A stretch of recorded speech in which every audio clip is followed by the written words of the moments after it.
Greg, we've been talking a little bit about heaven, but tell me a little bit more about heaven. Yeah, Charlie, I want to talk about the new heaven and new earth that God's going to be creating. If you didn't see the last video, I hope you get a chance on the new heaven and new earth out of Revelation 21, 1 through 5. Let's continue on in verse 6 of chapter 21 of Revelation. Is that okay with you, Charlie? Yeah, it's okay with me. You cool with that? Okay, Yeah, I'm cool with that. Listen to the word of God here. Then he who sat on the throne, referring to Jesus, said, "Behold, I make all things new." And he said to me, "Write, for these words are true and faithful." And he said to me, referring to Jesus, to the Apostle John, "It is done. I am the Alpha and the Omega, the beginning and the end. I will give of the fountain of the water life freely to him who thirst. He who overcomes shall inherit all things, and I will be his God, and he shall be my son," or of course, my daughter. I love that. I will be his God, referring to Jesus. He shall be my son,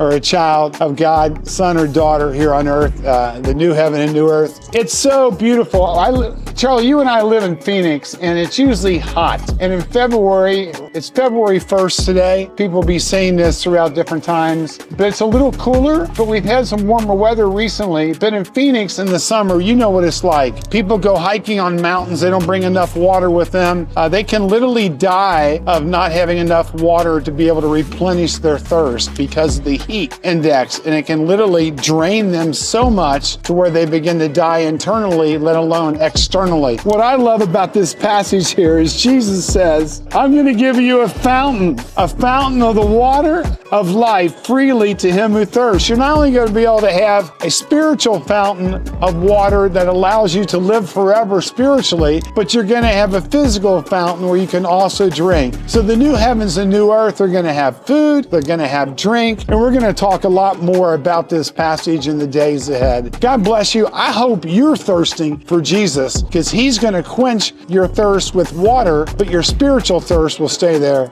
forever.